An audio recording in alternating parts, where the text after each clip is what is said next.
The early 1800s saw a country growing and thriving after fighting for their freedom. Urban life began to flourish in the north with the fur trades and the advance of industry. Settlements to the west were growing constantly with the expansion of America's footprint as a result of the Louisiana Purchase and the gold rush in California.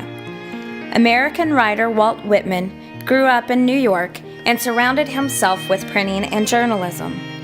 As a poet, he wrote about youthful and carefree topics. Realism is mine, my miracles. Take all of the rest. Take freely. I keep but my own. I give only of them. I offer them without end. I offer them to you, wherever your feet can carry you or your eyes reach. Why, who makes much of a miracle? As to me, I know nothing else but miracles, whether I walk the streets of Manhattan or dart my sight over the roofs of houses toward the sky, or wade with naked feet along the beach just in the edge of the water, or stand under trees in the woods, or talk by day with anyone I love, or sleep in the bed at night with anyone I love. To me, every hour of the light and dark is a miracle. Every inch of space is a miracle. Every square yard of the surface of the earth is spread with the same.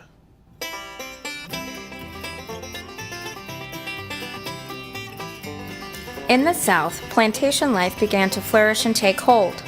The aristocratic lifestyle seemed ideal for plantation owners. Extravagant parties and gatherings were commonplace, as were house servants to care for your daily needs. The secure and innocent way of life Whitman, and all Americans, had grown to love came crashing down in April of 1861 with the start of the Civil War. Whitman's brother George enlisted for the war immediately, and upon his brother being injured, Whitman began assisting in hospitals for a period of time near the capital. After experiencing the continuous traumas of the war and becoming overwhelmed, Whitman returned home and continued writing.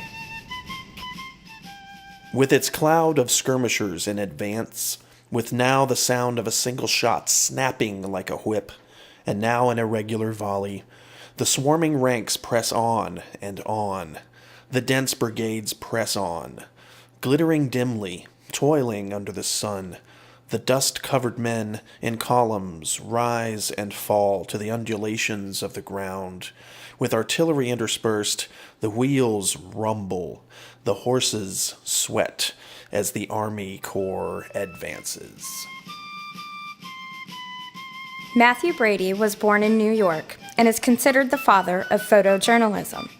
He was the prominent photographer of his time, taking portraits of many well-known people, including Walt Whitman and General George McClellan. George McClellan came from a wealthy family and background.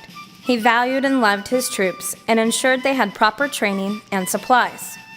This love created significant delays in decision-making, which prevented him from many military victories. In September 1862, Matthew Brady followed General McClellan and his troops to Antietam. This battle would prove to be a turning point in the war. While there was no clear winner, General McClellan's hesitancy to charge forward caused over 23,000 casualties. This was the single bloodiest day in American history and resulted in McClellan being removed from command. Much of this battle and subsequent engagements were captured on film for the first time.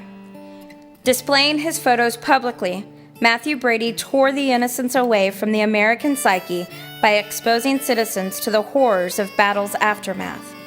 All the while, Walt Whitman's work reflected in words what many American citizens were now feeling. Why reclining, interrogating? Why myself and all drowsing? What deepening twilight, scum floating atop of the waters? Who were they, as bats and night dogs, askant in the Capitol? What a filthy presidentiad! O South, your torrid suns! O North, your Arctic freezings! Are those really congressmen? Are those the great judges? Is that the president? Then I will sleep a while yet, for I see that these states sleep for reasons. With gathering murk, with muttering thunder and lambent shoots, we all duly awake. South, north, east, west, inland, and seaboard, we will surely awake.